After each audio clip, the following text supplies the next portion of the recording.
tere, mu kallid sõbrad! Täna ma tahan rääkida teile ühest huvitavast teemast. Nimelt, kas teie ei ole kokku puutunud sellise väljendiga nagu find your passion? Mina olin üks neist, kes pikka aega otsis nii-öelda oma passionit või seda kirge.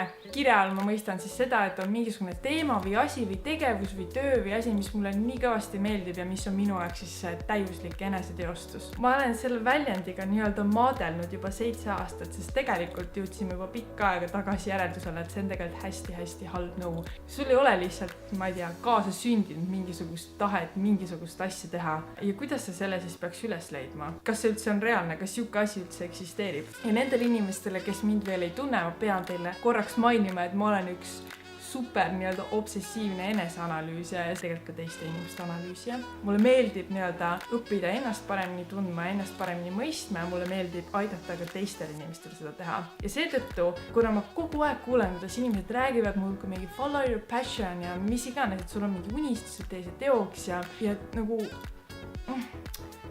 nagu seal on midagi ja ma leian, et inimesed saadetakse kuidagi eksiteele. Samas seal on midagi nii ilusat ja midagi nii romantilist, et ma tahaks ise uskuda, et on olemas üks siuke passion, mida sa siis peaksid jälgima.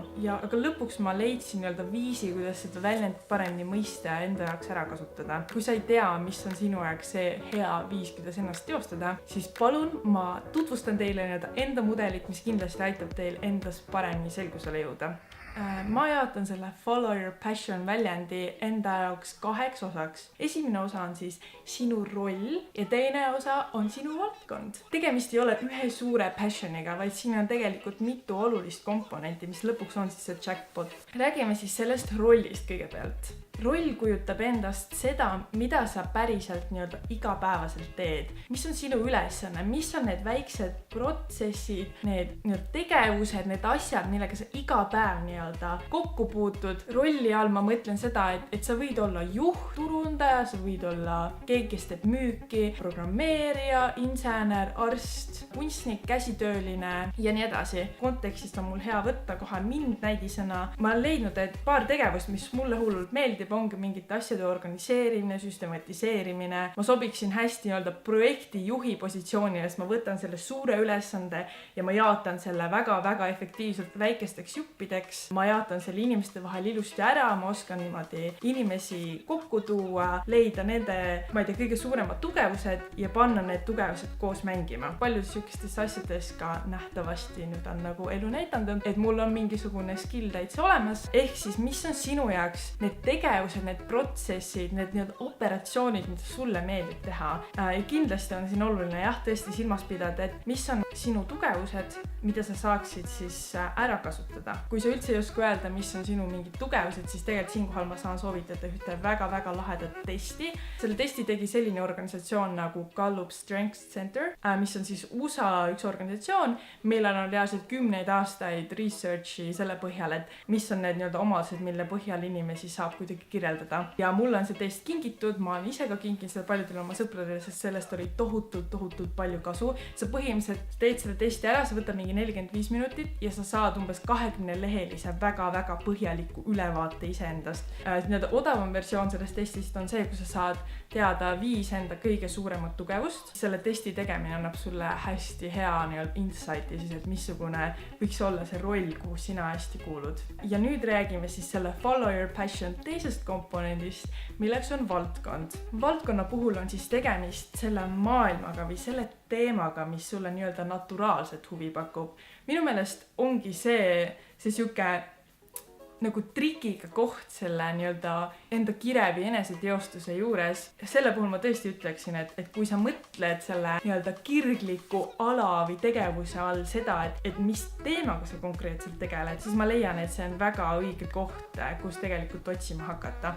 Näiteks see võib olla mingi keskkond, ehitus, arhitektuur, linn, tehnoloogia, inimesed, psühholoogia, loomad, toit, kultuur, kunst, teater, film, mis iganes võib siia veel lauale panna. Kui sul ei ole tegelikult õrna aimugi, mis sulle tegelikult nii-öelda huvi pakub nii-öelda naturaalselt, siis jälgi ennast natuke. Vaata internetis, mis on need näiteks artiklid või videod, mida sa lihtsalt sa viitsid lugeda, viitsid vaadata, mis on need teemad, mille kohta sa tahad lihtsalt ise rohkem juurde õppida. Ja nüüd on sinu ülesanne tuua see roll ja see valdkond kokku. Sa pead leidma kõigepealt rolli ja siis sa pead leidma valdkonna või siis, ma ei tea, vahet ei ole, kumma sa ennem leiad ja siis sa pead panema need kokku. Ja kindlasti nii roll kui valdkond võivad elu jooksul ka korduvalt muutuda. Ühest küljest sa saad minna ülikooli ja õppida selgeks enda rolli ja teine komponent on just see, et sa saad minna ülikooli ja õppida tundma seda valdkonda, mis sulle huvi pakub. Näiteks, kui sa lähed õppima mingisugust looduseriala, siis ei tähenda tingimata, et sulle meeldib nagu laboris neid katseklaase katsuda või sa tahad saada teadlaseks, vaid pigem on see, et sa lähed sinna, sa õpid selgeks kõik selle maailmas, õpid selgeks näiteks kõik, mis puudutab keemiat, kõik, mis puudutab bioloogiat, geenitehnoloogiat, mida iganes ja siis sa omandad iseseisvalt mingisuguse rolli, mida rakendada siis selles maailmas. Näiteks on inimesi, kes tegelevad, ma ei tea, kosmeetikaga, lihtsalt sellepärast neil on mingi geenitehnoloogia taust ja nad teavad, kuidas mingi naha, mingid protsessid, mida iganes, kuidas need töötavad. Kui sa lähed õppima IT-d, siis võid kohe mõelda, et jaa, ma tahaks programmeerida, ma tahaks arvutitega tegeleda, infosüsteemidega, andmeturbega, krüptoga, millega iganes. Ja see ongi see asi, see on siis see kogu roll, valdkond, kõik on koos. Aga samas sa saad minna õppima seda eriala, sa saad õppida selgeks, kuidas tarkvaraarendus üldse käib, kuhu meie maailm liigub üldse tehnoloogiliselt, mis nende tehnoloogiate abil üldse on võimalik maailmas kuidagi paremaks teha. Ja siis sa võid võtta kas või enda hobi või enda mingisuguse muu teema ja rakendada seda tehnoloogilist tausta selles valdkonnas. Ma arvan, isegi meditsiini õppimisel on täpselt samamoodi, et sa võid ühest küljest õppida selgeks selle valdkonna ja teha mida iganes, sa võid reformida tervishoiusüsteemi või hakata hoopis ettevõtjaks, mis tegeleb kuidagi terviseteemadega.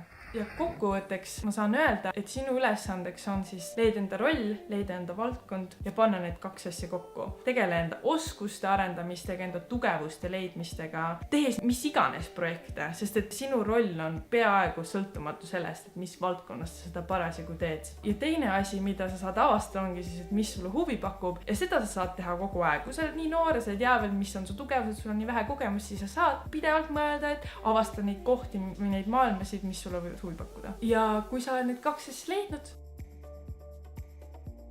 siis ma olen täiesti kindel, et sa oled leidnud oma unistuste töö või oma unistuste viisi, kuidas ennast teostada. Ja ma täiega tahaks, et see kõik teil õnnestuks. Kui õnnestub või teil on selle kohta mõtted, siis kindlasti kirjutage mulle või kommenteerige. Te võite kirjutada mulle YouTube'is, Instagramis, kus iganes. Ja mida varem sa enesepuurimisega alustad, seda suurema konkurentsieelise sa saad. Ma usun, et eneseteadlikkus on täiega elu võti, nii et anna täiega tuld.